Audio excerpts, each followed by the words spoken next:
साथियों, आप सभी को नमस्कार। हम 70 बीपीएससी मेंस की क्लासेस पढ़ रहे हैं, उसी को आगे बढ़ाएंगे। ऐसे पर आज हम डिस्कस करेंगे। ऐसे ये भी 300 मार्क्स का आपका पेपर होगा। 3 ऐसे आपको लिखने होंगे, जिसमें तीसरा सेक्शन होगा बिहार लोकोक्तियाँ कहावतों से। 4 लोकोक्तियाँ कहावतें आपको दी गई होंगी, उनमें से आपको एक लिखना होगा। 68 69th बीपीएससी में पूछी गई लोकोक्तियाँ कहावतों को आप लोग पहले जरूर अच्छे से प्रिपेयर कर ले। संभवतः इस बार होगा कि 68 69th मिला के आपके पास 8 लोकोक्तियाँ कहावतें हो गई हैं, तो इन 8 में से संभवतः एक लोकोक्ति या एक कहावत इस बार रिपीट हो जाए, इसलिए आप उन पर जरूर अपने मॉडल ऐसे तैयार रखिए। और उसके लिए आप दृष्टि की जो बीपीएससी स्पेशल निबंध के लिए बुक आती है वो ले लीजिए और उनको अच्छे से पढ़िए, उस पर आत्मावलोकन कीजिए और उस पर जो है कुछ कुछ लिख कर रख लीजिए। पहले से अपना मैटर तैयार रखिए और उनको लिखकर अपना अच्छे से प्रयास कर लीजिए, राइट, ताकि अगर वहां से कोई रिपीटेड लोकोक्ति कहावत आ जाए तो आप उसे शानदार तरीके से लिख पाए।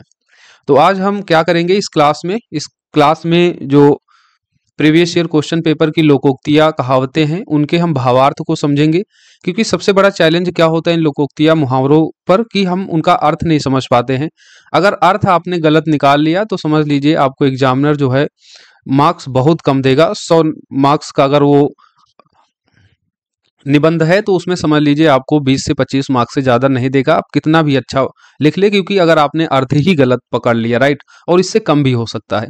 तो सबसे पहले इन लोकोक्तियाँ मुहावरों में सबसे जो इम्पोर्टेंट है कि जो लोकोक्ति या कहावत कही गई है उसका सही अर्थ क्या है। सही अर्थ आप पकड़ लेंगे तो फिर आप सही डायरेक्शन में जो है उस ऐसे को आगे बढ़ा पाएंगे, राइट। तो सही अर्थ सही भावार्थ क्या होगा, कुछ लोकोक्तियाँ कुछ कहावतों को आज हम यहाँ मेंशन करेंगे। 20 लोकोक्तियाँ हैं, जिसमें से 8 प्रीवियस ईयर की हैं, बाकी अन्य दूसरी लोकोक्तियाँ कहावतें हैं। ये सभी क्लासेज हमारी 70 बीपीएससी मेंस डेडिकेटेड संकल्प बैच के थ्रू आपको प्रोवाइड की जा रही हैं। आप सभी जानते हैं कि यूट्यूब पर हमारी लगातार क्लासेज हो रही हैं, वो सबके लिए अवेलेबल हैं। इन क्लासेज की पीडीएफ नोट्स हम अपने ग्रुप में प्रोवाइड कराते हैं। संकल्प बैच के नाम से हमारा ग्रुप है, जिसकी एक नॉमिनल फीस है 499। 6306473800 हमारा नंबर है, इस पर कॉल मैसेज करके इसके बारे में आप अधिक जानकारी ले सकते हैं। इस बैच से जुड़ने का एक सिंपल प्रोसेस है, ये हमारा पेमेंट नंबर भी है। इस पर पेमेंट करने के बाद पेमेंट की स्क्रीनशॉट आप हमारे इसी नंबर के व्हाट्सएप पर भेज देंगे तो आपको इस बैच से जोड़ दिया जाएगा, जहां पर ईओक आईएएस के सभी एक्सेस आपको अवेलेबल होंगे। चलिए देखते हैं हम लोग बिहार लोकोक्तियाँ मुहावरों को। 68th बीपीएससी में ये 4 लोकोक्तियां हैं, फिर 69th की देखेंगे और उसके अलावा जो अदर लोकोक्तियां कहावतें हैं जो इंपॉर्टेंट है आने की, जिनमें प्रोबेबिलिटी है, उनको देख लेंगे। धर्म के बिना विज्ञान नागर छे, विज्ञान के बिना धर्म आनर छे। अल्बर्ट आइंस्टीन की ये पंक्ति है जिसमें उन्होंने कहा था कि धर्म के बिना विज्ञान लंगड़ा है और विज्ञान के बिना धर्म अंधा है, यानी एक दूसरे के ये सपोर्टिव होते हैं। एक दूसरे में इन दोनों का सामंजस्य ही इन दोनों के जो उद्देश्य हैं उनको पूर्ण करता है। अगर धर्म में विज्ञान नहीं होगा तो धर्म फिर अंधविश्वास की तरफ चलने लगता है और धर्म जो मानव के कल्याण का कारण बन सकता है वो मानव के पतन का कारण बन जाता है। उसी तरीके से विज्ञान में अगर धर्म इंक्लूड नहीं है, धर्म का मतलब यहाँ पर नैतिकता से भी लिया जाता है, तो अगर उसमें नैतिक परिणति नहीं होगी विज्ञान में तो विज्ञान के जो अनुप्रयोग होते हैं वो मानव के उत्थान की जगह मानव के पतन का कारण बनते हैं। फॉर एग्जाम्पल न्यूक्लियर टेक्नोलॉजी आप बता सकते हैं कि उसका इस्तेमाल हम अगर धर्म युक्त करें तो रिन्यूएबल एनर्जी बना सकते हैं, और वहीं अगर इसका उपयोग हम अधर्म की तरह करें तो इसी टेक्नोलॉजी से हम परमाणु बम, हाइड्रोजन बम, ये सारे बनाकर मानव का विध्वंस भी कर लेते हैं, चाहे वो आप नागासाकी और हिरोशिमा घटना का एग्जाम्पल दे दें। तो इस पर हमने ऑलरेडी मॉडल ऐसे आपको दे रखा है, तो उसको अच्छे से पढ़िएगा, देखिएगा। बाकी दृष्टि की बुक से भी आप इसके मॉडल ऐसे को एक बार पढ़ लीजिएगा, राइट। दूसरा है पानी में मछलियां नौनो कुटिया बखरा, यानी पानी में मछली अभी है और उसको देख कर ही हम उसके नौनों टुकड़ों में उसे विभाजित करने की बात करने लगे हैं। तो इसका सीधा सा अर्थ क्या है कि मछली अभी पानी में ही है और उसके नौनों बंटवारे किए जा रहे हैं, अर्थात किसी वस्तु पर अधिकार पाने से पहले उसका बंटवारा करना। वस्तु अभी कब्जे में नहीं आई है, इसके लिए झगड़े शुरू हो गए हैं, यानी मछली अभी पानी के अंदर ही है और जो व्यक्ति बाहर खड़े हो है वो पहले ही इसको बांटने की बात करने लगे हैं, वो पहले ही आपस में झगड़ने लगे हैं, अभी तक वो वस्तु हाथ में भी नहीं आई है।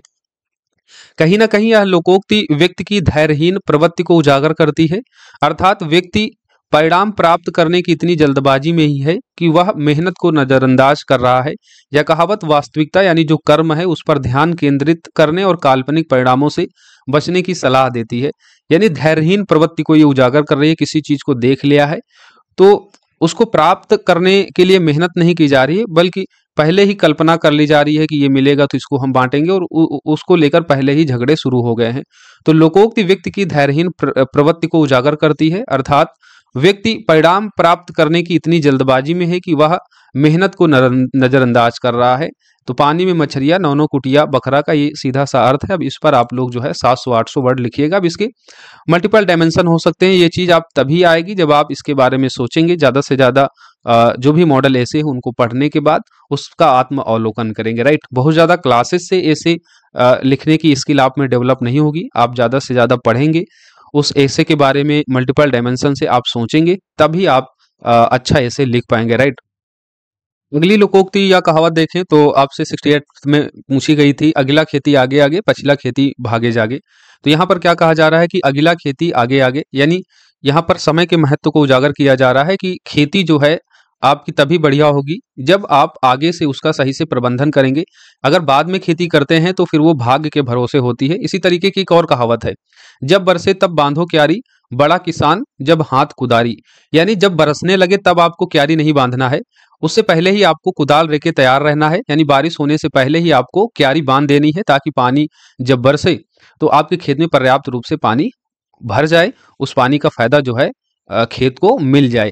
सही समय पर की गई खेती अच्छी है, लेकिन देर से की गई खेती भाग्य पर निर्भर करती है। यानी समय के अनुरूप अगर आप चलेंगे, सही समय पर अगर आप किसी काम को करेंगे तभी वो सफल होगा, अन्यथा उसका परिणाम जो है उपेक्षित नहीं मिलता है। यह कहावत किसी सफलता के पीछे समय प्रबंधन के महत्व को उजागर करता है। जैसे एक अन्य कहावत है जो इसी के अनुरूप है, अब पछताए होत क्या जब चिड़िया चुन गई खेत। यानी आपने पहले से ही चिड़िया खेत ना चुने, इसके लिए आपने प्रबंधन नहीं किया है, जब चिड़िया खेत चुन गई है तब आप पछता रहे हैं, क्योंकि समय के महत्व को आपने नहीं समझा है, समय प्रबंधन आपने सही से नहीं किया है, तो बाद में फिर पछताना ही पड़ता है। बाद में चीजें फिर भाग्य के ही भरोसे होती हैं। फॉर एग्जाम्पल, इन दिनों आप तैयारी कर रहे हैं, अगर पहले से ही मेंस की प्रिपरेशन नहीं की है तो समय निकल गया, तो उसके बाद फिर भाग्य के ही भरोसे होगा कि आपका एग्जाम निकलेगा कि नहीं निकलेगा, क्योंकि आपने समय से रहते जो है सही से तैयारी नहीं की है।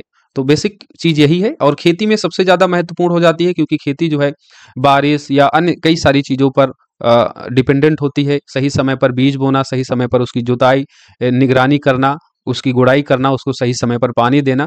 अगर समय के अनुसार उसको सही से चीजें नहीं मिलती हैं तो फिर आपकी जो खेती होती है वो डैमेज हो जाती है, केवल भाग्य के भरोसे होती है, उस पर उपेक्षित परिणाम नहीं निकल के आता है। अगला ऐसे पूछा गया था आपसे, मूस मुटैये लोढ़ा हुई है, ना हाथी ना घोड़ा हुई है। इस पर भी हमने मॉडल ऐसे दे रखा है, तो उसे आप देख लीजिएगा। बाकी फिर से मैं रिपीट कर रहा हूँ कि दृष्टि की बुक में मॉडल जो ऐसे दिए गए वो ठीक ठाक लिखे गए हैं, तो उसको एक बार अच्छे से पढ़िएगा, उसमें आत्मावलोकन कीजिएगा, बाकी अपने अनुसार उसमें अन्य डायमेंशन को जोड़ने का प्रयास कीजिएगा। मूस मुटैये लोढ़ा हुई है, यानी मूस कितना भी खा पी ले वो थोड़ा सा मोटा हो सकता है, हाथी घोड़ा नहीं हो सकता है। मूस खा पीकर कितना ही मोटा हो जाए किंतु वो रहेगा चूहा ही, हाथी और घोड़ा नहीं बन सकता है। यह कहावत बेसिकली लाक्षणिक रूप से यह संकेत देती है कि किसी की अंतर्निहित प्रकृति या महत्व को बाहरी परिस्थितियों या सतही परिवर्तनों के बावजूद नहीं बदला जा सकता है। यानी किसी की जो अंतर्निहित प्रकृति है उसको बाह्य परिस्थिति या सतही परिवर्तन से बदला नहीं जा सकता है। यह स्वयं के प्रति ईमानदार रहने और अपनी सीमाओं को स्वीकार करने के महत्व पर जोर देता है। तो इसका एक तो पहलू ये हो सकता है, लेकिन जब हम ऐसे लिखते हैं तो मल्टी डायमेंशनल वे में लिखते हैं। एक पहलू ये भी हो सकता है और दूसरा पहलू आप अन्य भी बताएंगे। जैसे आप इसका जब दूसरा पहलू लिखेंगे तो वो एक अन्य कहावत है जिसमें कहा गया है कि करत करत अभ्यास थे जन्मत हो सुजान, रसरी आवत जात है सिल पर परत निशान। यानी अगर आप निरंतर प्रयास करते हैं तो जो आपकी परिस्थिति है उसमें बदलाव आ सकता है। तो ऐसा नहीं है, जड़ नहीं है, जड़ प्रकृति नहीं होता है, बदलाव की संभावना बिल्कुल व्याप्त रहती है, बस आपको उसके अनुरूप मेहनत करनी पड़ती है, राइट। अब इसमें कई सारे आप मुद्दों को जोड़ सकते हैं, उसको लेकर आप आगे इस निबंध को बढ़ा सकते हैं। तो आप इसके बारे में अच्छे से सोचिए, बाकी जो मॉडल ऐसे दिए गए उनको पढ़ने के बाद लिखने का प्रयास कीजिए। हम यहाँ पर केवल लोकोक्ति का क्या भावार्थ हो सकता है, किस अर्थ में उसको लिखेंगे, उसके बारे में यहाँ डिस्कस कर रहे हैं। बिना समाज के बोली हो सकेला का, बिना बोली समाज हो सकेले का, ये 69th पीपीएससी में पूछा गया ऐसे है। समाज के बिना भाषा नहीं हो सकती और भाषा के बिना समाज नहीं विकसित हो सकता है। ये इस कहावत का, लोकोक्ति का सीधा सा अर्थ है। यानी भाषा और समाज मानवीय सभ्यता के अस्तित्व के परस्पर जुड़े हुए पहलू हैं, यानी बिना एक दूसरे के विकसित नहीं हो सकते हैं। जब तक समाज नहीं होगा तो समाज के बिना बोली विकसित नहीं हो सकती है, और बोली के बिना समाज का भी सही से विकास नहीं हो सकता है, क्योंकि बोली क्या करती है, संचार का माध्यम देती है समाज को, और फिर समाज बोली का विकास हो उसके लिए एक आधार प्रोवाइड कराती है। तो परस्पर ये एक दूसरे से जुड़े हुए पहलू हैं, दोनों एक सहजीवी संबंध बनाते हैं जो हमारे सामूहिक अस्तित्व के विकास के लिए जरूरी है, सामूहिक अस्तित्व को हमारे विकसित करते हैं।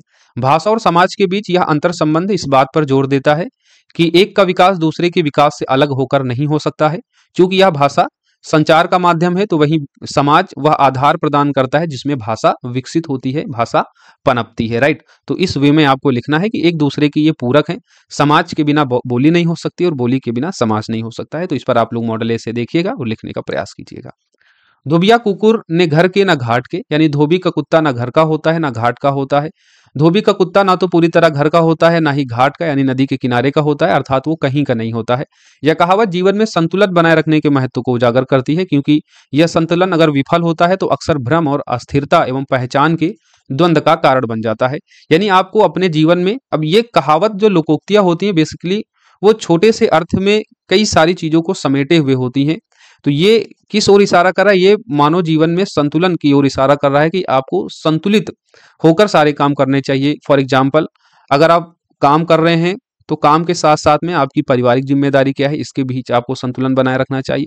तो कई सारे इसके व्यू हो सकते हैं, क्या क्या इसके अन्य डायमेंशन हो सकते हैं, इसके बारे में आप सोचिए, इसका आत्मोलोकन कीजिए, एक रूपरेखा बनाइए। एक काम और आप ऐसे के लिए जरूर कीजिएगा, दृष्टि की ही जो हिंदी वाली बुक है उसके पीछे बहुत सारे हर टॉपिक्स के लिए उद्धरण दिए गए हैं, केस स्टडी दी गई हैं, तो उनको जो है आपको तैयार करना है।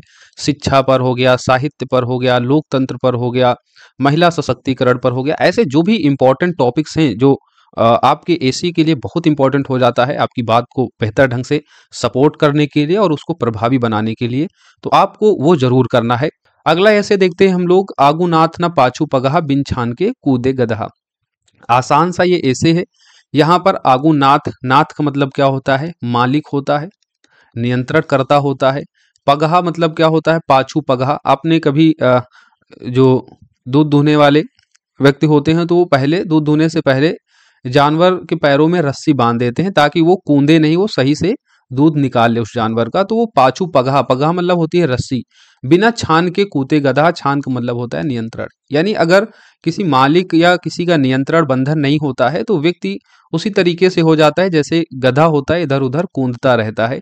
तो जब किसी पर कोई नियंत्रण व बंधन नहीं होता है तो वह अनियंत्रित या बिना महत्व का होता है। इस पर भी हमने आपको मॉडल ऐसे दिया, और इस ऐसे की हमने जब आपको मॉडल ऐसे पढ़ाया था तो इस पर सूर्यवंशम की एक हमने पूरी लाइन को लिखा था, जिसमें अमिताभ बच्चन कहता है कि माता पिता की डांट फटकार उस छेनी हथौड़ी की तरह है जो किसी पत्थर को जो है मूर्ति का रूप देती है। यानी वो छेनी हथौड़ी की जो फटकार होती है वो पत्थर पर, वही एक पत्थर को जो है मूर्ति का आकार देती है। उसी तरीके से माता पिता की जो डांट होती है वो हमारे जीवन को सही मार्गदर्शन देके हमारे जीवन के विकास के लिए वो कितना इंपॉर्टेंट होती है उस चीज को वहां पर बताया गया। तो जो बंधन है, चाहे वो बंधन, वो नियंत्रण कई सारे व्यू में हो सकता है, चाहे समाज की नैतिक परंपराएं हो या कानून संविधान हो, इस तरीके के कई सारे नियंत्रण और बंधन हैं जो हमें सही मार्गदर्शन दिखाते हैं, हमें किस तरफ चलना है। वो जब तक नहीं होगा तब तक क्या होगा, अगर हमको सही मार्गदर्शन नहीं मिलता है नियंत्रण इन बंधनों के द्वारा, तो फिर हमारा सही से विकास नहीं हो सकता है, हम अनियंत्रित बिना महत्व के हो जाएंगे, राइट। तो इस व्यू में आपको लिखना है, इस पर हमने आपको मॉडल ऐसे भी दिया है, और आप जो है दृष्टि की बुक से इसको पढ़िएगा और लिखने का प्रयास कीजिएगा। शानदार है, फिर से पूछा जा सकता है इसके बारे में। अनेर धुनेर के राम रखवार। अनेर धुनेर का मतलब कौन होता है, जिसका कोई नहीं होता है, जो अनाथ होता है, उसके राम रखवार। राम रखवार, रखवार का मतलब जो रखवाले होते हैं, देखभाल करने वाला। राम का मतलब यहाँ ईश्वर से लिया गया है, यानी जो भगवान होते हैं। जिसका कोई नहीं, यानी जो अनाथ होता है उसकी देखभाल राम करता है। यह कहावत उस विश्वास को व्यक्त करती है जब कोई स्थिति, अव्यवस्था, अराजकता या उपेक्षा की होती है, तब भी एक परम शक्ति उसे संरक्षित करने और मार्गदर्शन करने के रूप में उपस्थित रहता है। एक गाना है नहीं कि जिसका कोई नहीं होता यारो उसका खुदा होता है, तो वही है कि जिसका कोई नहीं होता है उसके राम रखवार होते हैं। अब इसको आपको कई सारे मल्टी डायमेंशनल व्यू में देखना होगा कि यहाँ अनेर धुनेर यानी जो अनाथ है, तो अनाथ किस किस व्यू में हो सकता है। एक तो उसका कोई परिवार का कोई संबंध नहीं है, यानी परिवार में उसके माता पिता नहीं है, समाज भी उसकी उपेक्षा करता है, सामाजिक शक्ति भी नहीं है, धार्मिक शक्ति भी उसको प्राप्त नहीं, यानी वो किसी धर्म से भी अगर जुड़ा नहीं है, क्योंकि अगर माता पिता उसके बचपन में ही चले गए तो फिर वो किस धर्म का है, किस जाति का है, वो सारी चीजें जो हैं फिर उसको सपोर्टिव नहीं कर पाती हैं, जो एक व्यक्ति को कर पाती हैं जिसका सब कोई होता है। ऐसे में उस व्यक्ति के कौन देखभाल करेंगे, तो उस व्यक्ति के राम देखभाल करते हैं, ईश्वर देखभाल करते हैं, फॉर एग्जाम्पल कबीर।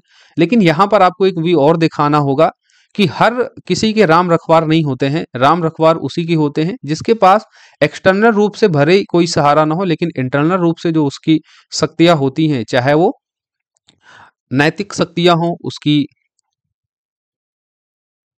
त्याग की भावना हो, उसमें जो इंटरनल होगी, राइट, जो उसका दृढ़ संकल्प है किसी काम को करने का, अगर वो सारा पॉजिटिव है तो फिर राम उसकी क्या करेंगे, रखवार बनेंगे, उसकी देखभाल करेंगे। अब राम यहाँ पर डायरेक्ट तो होंगे नहीं, तो राम किसी न किसी को भेजेंगे उसकी सहायता करने के लिए। फॉर एग्जाम्पल कबीर, कबीर के राम रखवार कौन हुए, कबीर को उनकी माता पिता ने छोड़ दिया, तो फिर नीरू नीमा नामक जो दो जुलाहे थे उनका उन्होंने पालन पोषण किया और उसके बाद वो आगे उन्होंने अपनी दिशा तय की, राइट। उसी तरीके से कई सारे ऐसे एग्जाम्पल हैं जहां हमने देखा कि जिसका कोई नहीं हुआ, अगर उनमें वो सारी चीजें पॉजिटिविटी मौजूद है, जो इंटरनल पावर है, अगर उसमें पॉजिटिविटी है तो फिर राम उसकी सहायता करते हैं। उसमें कर्ण का बेहतर एग्जाम्पल है, कई सारे ऐसे एग्जाम्पल आप बता सकते हैं। तो अनेर धुनेर के राम रखवार, और अनेर धुनेर में अगर इंटरनल पावर अगर पॉजिटिव नहीं है, मान लीजिए उसका कोई है भी नहीं और उसकी जो प्रवृत्ति है वो दुराचारी है, तो फिर उस व्यक्ति की देखभाल फिर राम नहीं करेंगे। तो इस तरीके से आपको दोनों व्यू में सोचकर इसको लिखना है। तो इसके लिए भी आप लोग मॉडल ए से देखिएगा, फिर लिखने का प्रयास कीजिएगा। चौबे गैलन, अब जितने भी पीवाईक्यू थे 8 पीवाईक्यू हो गए, तो उनको हमने देख लिया है। अब हम यहाँ पर कुछ नए लोकोक्तियां देखेंगे जो आगे आपके पूछे जाने की संभावना होगी, तो इनको आप लोग लिखने का प्रयास कीजिएगा। चौबे गैलेन छब्बे बने दूबे बन के अलेन, यानी चौबे जी छब्बे बनने गए थे, वो दूबे बन के वापस लौटे हैं, यानी जो कुछ था उनके पास और अधिक पाने की लालसा में जो था वो भी चला गया है। अधिक पाने की चाह में जो पास में है उसे भी खो देना, यानी अधिक फायदे के लालच में नुकसान कराना। यह कहावत ऐसी स्थिति को बयां करती है जब लालचवश अधिक लाभ प्राप्त करने हैं तो ऐसा कदम उठा लेते हैं जो अंततः नुकसानदायक होता है। इतना बढ़ाई औरी फटई रजाई, इतना बढ़ाई औरी फटई रजाई, यानी इतना बढ़ा दिया कि रजाई ही फट गई है, यानी ऊंची दुकान फीका पकवान या एक हाथ के ककरी न हाथ के बात। इन सभी का मतलब एक ही है कि उस योग्य ना होने पर भी उसे बढ़ा चढ़ाकर बताना, यानी कोई चीज छोटी सी है उसको बहुत बढ़ा चढ़ाकर बताना, डींगे हरना, यानी मान लीजिए किसी के अंदर योग्यता थोड़ी है लेकिन वो बता चढ़ा रहा, बढ़ा चढ़ाकर वो अपनी योग्यता के बारे में बता रहा है, डींगे हाँक रहा है। तो यह कहावत दिखावे और वास्तविकता के बीच के अंतर को प्रकट करती है। उक्त पंक्ति व्यक्ति, समाज, संगठन, देश, जाति, धर्म, रीति रिवाज इत्यादि की उस प्रवृत्ति की आलोचना करती है जिसमें वे अपनी योग्यता या उपलब्धियों को बढ़ा चढ़ाकर पेश करते हैं, किंतु उनके पास इसकी कोई ठोस बुनियादी तर्क व गहराई नहीं होती है, राइट। तो इस वे में आपको लिखना है, यहाँ पर हर तरीके से आप लिख सकते हैं जहाँ छोटी सी छोटी बात को बहुत बढ़ा चढ़ाकर बताया जाता है, चाहे वो व्यक्ति से जुड़ा हुआ हो, चाहे समाज से हो, संगठन से हो, देश, जाति, धर्म, रीति रिवाज, वो सभी चीजें जो है इसमें इंक्लूड हो सकती हैं। जो भोज न करे से दाल बड्ड सुरके, राइट, भोज करना नहीं है और दाल सुड़कने की बात की जा रही है, यानी ये भावार्थ क्या है इस लोकोक्ति का कि जिसे कुछ करना नहीं है वह सिर्फ लफ्फाबाजी यानी बयानबाजी करता है। फॉर एग्जाम्पल, ये अच्छा एग्जाम्पल जुड़ता है बिहार की जो बाढ़ की जो समस्या है। अब राजनेता क्या करते हैं, केवल चुनाव के दौरान जो है इस पर बयानबाजी करते हैं कि ये नहीं हुआ वो नहीं हुआ, और जब अपनी बारी आती है तो वो स्वयं उस पर कोई काम नहीं करते हैं। तो यह लोकोक्ति कथनी और करनी के मध्य यथार्थ को उजागर करती है, अर्थात जब किसी काम को करने के लिए सिर्फ बखान किया जाता है किंतु वास्तविकता में उसे करने के लिए कोई कदम नहीं बढ़ाया जाता है, उस कॉन्टेक्स्ट में जो है ये पंक्ति है। अगली लोकोक्ति है खो मंगला पड़ल रहल। खो मंगला पड़ल रहल, इसका क्या भावार्थ है? यदि व्यक्ति की सक्रिय भागीदारी से किसी प्रकार की अशांति अथवा विवाद की संभावना हो तो उस परिस्थिति में निष्क्रिय रहना ही समझदारी है। यानी मंगला पड़ल रहल, मंगला है, उसको लग रहा है कि उसके सक्रिय रहने से, यहाँ पर एक व्यक्ति विशेष या देश संगठन की बात हो सकती है, वो इस लिए निष्क्रिय है, इसलिए वो पड़ा हुआ है क्योंकि उसके सक्रिय रहने से वाद विवाद या जो अशांति है वो और ज्यादा बढ़ सकती है। यह कहावत उस स्थिति को दर्शाती है जहां किसी व्यक्ति, समाज, संगठन व देश की सक्रिय भागीदारी किसी विवाद या अशांति को जन्म दे सकती है। ऐसी स्थिति में निष्क्रिय बने रहना एक प्रकार की समझदारी होती है जो न केवल वाद विवाद से बचने का रास्ता दिखाती है बल्कि शांतिपूर्ण समाधान भी बढ़ाती है। और आप देख रहे हैं इन दिनों सामरिक स्तर पर पूरी दुनिया में संघर्ष की स्थिति व्याप्त है। तो ऐसी स्थिति में आप भारत की विदेशी नीति में चाहे रसिया यूक्रेन में दिखा सकते हैं, भारत बहुत अधिक सक्रिय नहीं रहा क्योंकि उसके सक्रिय रहने पर शायद वाद विवाद और की जो अशांति की जो संभावना है वो और भी ज्यादा बढ़ सकती थी। तो ऐसी स्थिति में उन देशों को निष्क्रिय रहना चाहिए जिनके सक्रिय रहने पर वो विवाद, वो अशांति और भी ज्यादा बढ़ सकती है। इसके कई सारे अब आप पहलू लिख सकते हैं, चाहे वो व्यक्तिगत स्तर पर हो, चाहे वो पारिवारिक स्तर पर हो, समाज के स्तर पर हो, देश किसी संगठन के स्तर पर हो, उन सभी पहलुओं में आप इसे लिख सकते हैं और अपने जो एग्जाम्पल हैं उनको उनके माध्यम से अपनी बात को सपोर्ट करते हुए इस निबंध को आगे 700 से 800 वर्डों में लिखेंगे। राइट। ककरी के चोर फांसी के सजाए, यानी छोटे से अपराध के लिए बड़ी सजा।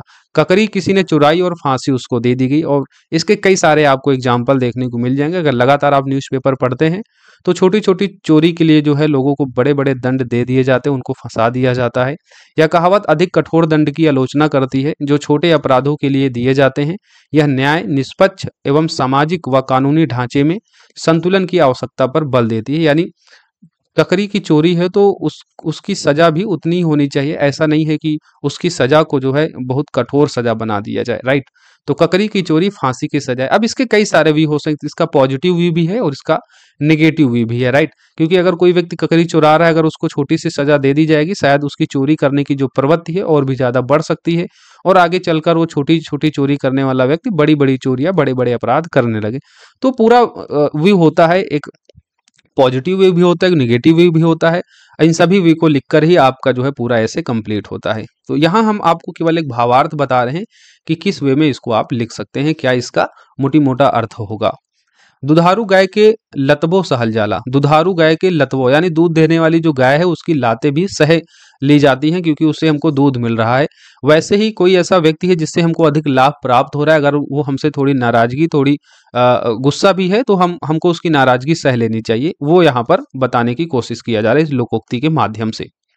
जिससे लाभ हो या होने की संभावना हो उसकी झिड़कियां भी सह लेनी पड़ती हैं। यह कहावत किसी की नाराजगी या गुस्से से उस समय तटस्थ रहने या उसकी नाराजगी को सह लेने के महत्व को प्रकट करती है जब हम उससे अधिक लाभ प्राप्त कर रहे हो या प्राप्त होने की संभावना हो। फॉर एग्जाम्पल इन दिनों भारत अमेरिका के संबंधों के बीच ये चीजें देखने को मिल रही हैं।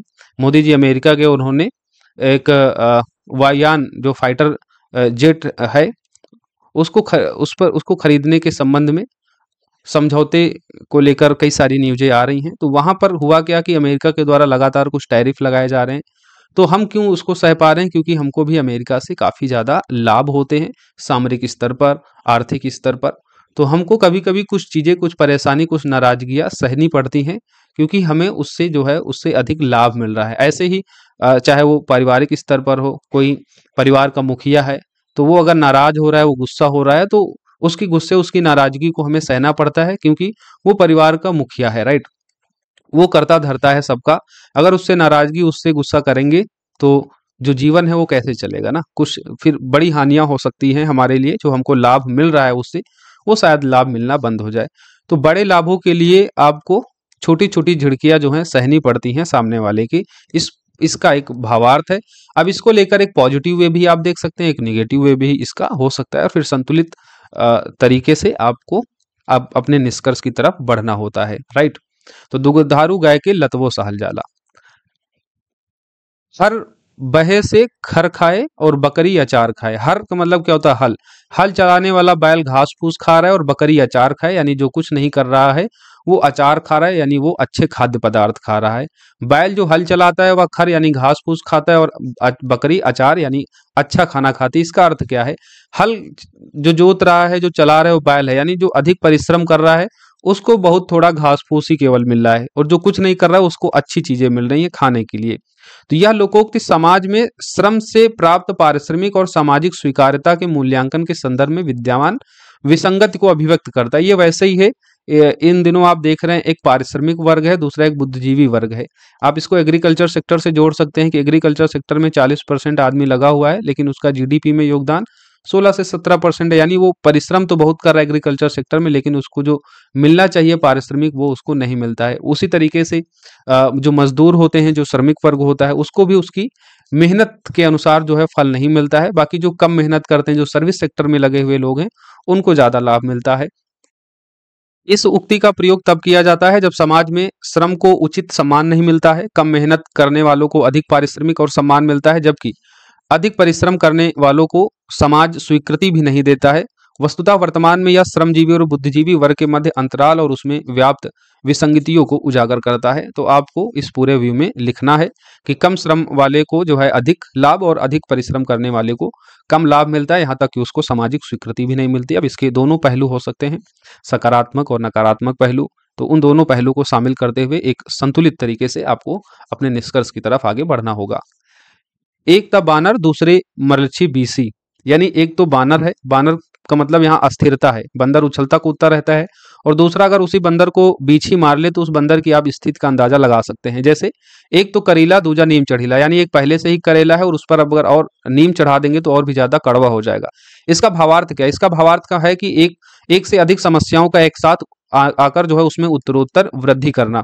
तो समस्याओं का एक साथ उत्तरोत्तर वृद्धि के साथ प्रकट होना इस कहावत का भावार्थ है। यह कहावत पहले से अस्त व्यस्त स्थिति की तुलना बंदर से करती है, जिसे अक्सर अस्थिरता का प्रतीक माना जाता है, और उसमें भी बिच्छू से के डंक से जोड़ती है, जो इसे और भी ज्यादा खतरनाक बनाती है। यानी विपत्तियां विभिन्न चरणों में आती हैं और परेशानियां उत्तरोत्तर उन विपत्तियों से बढ़ती है। फॉर एग्जाम्पल बिहार का इसमें ले सकते हैं। बिहार में वैसे ही बेरोजगारी, गरीबी जो है उच्चतम स्तर पर है, ऊपर से जो बाढ़ की समस्या है वो क्या करती है, वो इस बानर बानर क्या है यहाँ पर, बिहार में व्याप्त गरीबी और बेरोजगारी, और बीछी का जो डंक है वो क्या हो जाएगी, बाढ़ हो जाएगी। यानी पहले ही विपत्ति बेरोजगारी गरीबी की है, और उसमें भी मरलसी बीछी, उसमें भी बाढ़ नुमा बीछी जो है डंक मारती रहती है, जिससे जो विपत्ति है वो और भी ज्यादा भयावह हो जाती है। तो इस तरीके से आपको इस ऐसे को लिखना होगा। आंधर गुरु बहिर चेला, मांगे गुड़ तो आवे ठेला। यानी गुरु अंधा है और चेला बहरा है, तो अगर वो गुड़ मांग रहा है तो उसको क्या मिल रहा है, ढेला मिल रहा है। यानी जब मार्गदर्शन दिखाने वाला और समझने वाला दोनों ही बेकार है, तो जो उसका परिणाम होगा वो भी क्या होता है, व्यर्थ होगा, राइट। तो गुड़ क्या हो जाएगा, वो ढेला हो जाएगा। जब गुरु अंधा हो और चेला बहरा हो तो उनके बीच का संवाद और उनका जो प्रयास है, प्रयास क्या है, लाक्षणिक रूप से गुड़ है। और व्यर्थ क्या हो रहा है, व्यर्थ यानी जो प्रयास किया जा रहा है गुड़ का, वो व्यर्थ हो जा रहा है, यानी ढेला हो जा रहा है, उसका कोई मूल्य नहीं है, वो मूल्यहीन हो जाता है। यह कहावत किसी कार्य की सफलता के पीछे सही मार्गदर्शन और बेहतर समझ के महत्व को प्रकट करता है। यानी सही सफलता, उपेक्षित जो सफलता है वो तभी प्राप्त होती है जब सही मार्गदर्शन मिलता है और बेहतर समझ होती है। ये दोनों चीजें मौजूद होती हैं तब हमको सफलता किसी कार्य में बेहतर मिल सकती है। अगर सही मार्गदर्शन और बेहतर समझ नहीं होती है तो परिणाम जो है वो प्रतिकूल निकल के आता है, यानी गुड़ की जगह हमको ढेला मिलता है। तो गुरु अंधा है और चेला बहरा है, तो उनके बीच जो संवाद, जो आपसी समझ होगी वो बेहतर नहीं होगी। वैसे में किया गया जो प्रयास होगा वो मूल्यहीन होगा, महत्वहीन होगा, वो व्यर्थ होगा। गुड़ की जगह वो ढेला निकल के आएगा, राइट। मांगेगा गुड़ तो मिलेगा ढेला। सब कुछ खानी दूगो भूजा न चबाई, ये अगली कहावत है। यानी सब कुछ खा लिए लेकिन दूगो भूजा नहीं चबाएं, इस पर उनको जो है बड़ी असंतुष्टि है। यानी सब कुछ तो मिला है, अगर उनके पास कुछ नहीं है तो उस पर उनका ज्यादा ध्यान है। तो सब कुछ प्राप्त करने के पश्चात भी जो अतृप्त, जो असंतुष्टि है, उसकी ओर ये लोकोक्ति इशारा करती है। यह लोकोक्ति उस मना स्थिति को प्रकट करती है जिसमें लालच, अभिलाषा की पूर्ति की अनिश्चितता में जो कुछ भी मिला है उसे असंतुष्ट होना, अर्थात यह उक्ति इच्छा की अतृप्ति से उपजे मानसिक असंतोष को उजागर करती है, जो आप इन दिनों देखते भी हैं। कई सारे इसके आप एग्जाम्पल देख सकते हैं कि लोगों के पास सब कुछ होता है लेकिन कुछ और पाने की इच्छा, जो कुछ उन्हें मिल रखा है उसका वो सुख नहीं उठा पाते हैं, बल्कि जो कुछ नहीं है उसकी प्राप्त करने की इच्छा में वो जो है खटते रहते हैं, मानसिक परेशान रहते हैं, असंतुष्ट रहते हैं। तो उस तरह आपको इसको दिखाना है। अब इसके कई सारे व्यू हो सकते हैं, कई सारे इसके डायमेंशन हो सकते हैं, राइट। अकेले मियाँ रोवे की कबर खाने, यानी अकेला चना भाड़ नहीं फोड़ सकता है, उस तरीके का ये लोकोक्ति है। यानी एक आदमी है केवल, वो रोए कि कबर खोदे। मान लीजिए कोई व्यक्ति मर गया है और मर मर गया है और उसका एक ही मान लीजिए सगा संबंधी है, अब वो जो आदमी है उस आदमी के मरने पर रोए या उसके लिए कबर खोदे, वो यहाँ पर दिखाया गया। यानी सामूहिक ताकत पर यह बल देती है। यह उक्ति हमें सीख देती है कि किसी बड़े काम की सफलता या किसी बड़ी समस्या के समाधान हेतु समूह के ताकत की आवश्यकता होती है। अब यहाँ पर परिवार, समाज, देश, इन सभी के लिए जो सामूहिक ताकत है उसको आप दिखाएंगे कि सामूहिक ताकत ही बड़ी सफलता और बड़ी समस्याओं के समाधान हेतु जरूरी होती है। वो सारी चीजें जब जुड़ती हैं तभी बड़ी बड़ी सफलताएं, बड़ी बड़ी समस्याओं को साट आउट हम कर पाते हैं, उसको प्राप्त कर पाते हैं, राइट। उसके समाधान को, समस्या के समाधान को हम सामूहिक ताकत से निराकरण करते हैं, और कोई बड़ा काम है तो सामूहिक ताकत से हम उस बड़े काम को सफलतापूर्वक कर पाते हैं, राइट। घाट घाट का पानी पी के होखल बड़का संत, यानी 100 चूहा खाकर बिल्ली चली हज को। दोनों का मतलब यही है कि तमाम बुराइयां करने के बावजूद उन्हें अच्छाई के बाना या चोला से ढकने की कोशिश की जाती है। यह कहावत उस पाखंड पर सवाल उठाती है जो अपने संदिग्ध अतीत के बावजूद खुद को नैतिक या आध्यात्मिक आदर्श के रूप में प्रस्तुत करते हैं। आजकल बाबा बहुत सारे हो गए हैं, और आप देखते हैं कि उन बाबाओं का अगर आप अतीत देखेंगे तो उनमें बहुत सारे बाबा जो हैं आपको अपराधी मिलेंगे। वो जेल में सजा काटे हुए मिलेंगे। तो पहले अपराध करते हैं, जेलों में सजा काटते हैं, उसके बाद फिर काशी जाते हैं। काशी जाकर जो है वो चोला ओढ़ते हैं साधु संत का, उसके बाद फिर वो बुराई को ढकने के लिए अच्छाई का चोला ओढ़कर नैतिक और आध्यात्मिक आदर्श प्रस्तुत करते हैं, उसका पाठ पढ़ाते हैं। तो घाट घाट का पानी पी के होखल बड़का संत, यानी घाट घाट का पानी पी के बड़े संत हो गए, और पहले देखो तो दुनिया भर की बुराई करते थे। उसी तरीके से चूहा 100 चूहे खाकर बिल्ली अब हज को चली। हज का मतलब क्या होता है? मुसलमानों के लिए हज करने जाते हैं तो मक्का जाते हैं, जो मुसलमानों का सबसे पवित्र धार्मिक स्थान माना जाता है। तो 100 पाप करके, यानी बिल्ली चूहा खाकर अब हज को चली है, यानी पाप करके अब आप साधु संत बनने चले हैं, यानी बुराई को जो है उस बाना से, उस साधु संत, उस अच्छाई के चोले से आप ढकने चले हैं। तो ये इसका सीधा सा अर्थ हो जाता है। आपको इसी अर्थ में अपने निबंध को लिखना है, उसको आगे बढ़ाना है। अब जब निबंध लिखते हैं तो कई सारे उसके डायमेंशन होते हैं, अलग अलग डायमेंशन में पूरे निबंध को लिखना होता है। फिर एक संतुलित दृष्टिकोण रखते हुए हम अपने निष्कर्ष की तरफ पहुंचते हैं। तो आप प्रयास करेंगे लिखने का, तभी लिख पाएंगे। अब इनके हम अगर आपको सारे मॉडल ऐसे भी दे देते हैं तो उससे भी कोई बहुत फायदा नहीं होगा।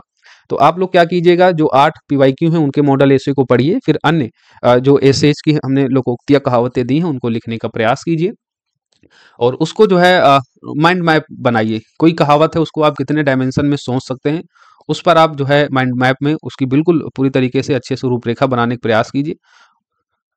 रूपरेखा आप लोग जरूर बनाया कीजिए जब भी ऐसे लिखें। जो जो चीजें आपको उस ऐसे के संबंध में स्टार्टिंग में याद आ रही हो तो उनको पॉइंटर फॉर्मेट में लिख लीजिए कि अच्छा इस ऐसे में ये लिखेंगे, ये लिखेंगे, ये लिखेंगे, तो उसको अच्छे से लिख लीजिए, ताकि जब आप ऐसे लिखने बैठें तो फिर कुछ चीजें, कोई भी चीज आपकी मिस ना हो, सारी चीज जो है एक दूसरे से इंटरकनेक्ट करते हुए लिख लें। बाकी जो हमने आपको कहा है कि सभी ऐसे पर सब्जेक्ट वाइज कुछ कुछ कोटेशन, महत्वपूर्ण पर्सनालिटी के जो उद्धरण हैं उनको देखें, केस स्टडी देखें, और उसके लिए दृष्टि वाली जो बुक है उसमें भी अच्छी केस स्टडी उद्धरण दिए गए हैं। और बाकी आप न्यूज़पेपर वगैरह जो पढ़ते हैं वहां से आपको बहुत सारी केस स्टडी मिल जाएंगी, जो लेटेस्ट बहुत सारे घटनाएं हो रही हैं उनको भी आप अपने ऐसे में यूज कर सकते हैं, राइट, जहां पर एससी के संबंध में उसकी डिमांड होगी। तो ये सारी चीजें आप लोग करें, लिखने का प्रयास कीजिए, जरूर आप एक अच्छा ऐसे एग्जाम आते आते लिख पाएंगे। लगातार प्रयास करना बहुत जरूरी है। अभी भी 2 महीने हैं, अगर आप डेली 1.5 से 2 घंटे ऐसे के लिए देंगे तो एग्जाम आते आते आप एक बेहतर ऐसे लिखने लगेंगे, उसमें कोई दो राय नहीं है। हाँ, अगर मॉडल ऐसे आप रटने बैठेंगे कि आपको कोई टीचर बता दिया है कि ये ऐसे, ये ऐसे, ये ऐसे, ये ऐसे पूछा जाएगा, इसको रट लो, तो आप जो है कहीं ना कहीं फंस जाएंगे। हाँ, उन ऐसे पर आप अपना मैटर जरूर तैयार कर सकते हैं, जैसे महिला सशक्तिकरण हो गया, एजुकेशन हो गया, वर्तमान दौर की जो टेक्नोलॉजी होगी, चाहे वो आर्टिफिशियल इंटेलिजेंस हो।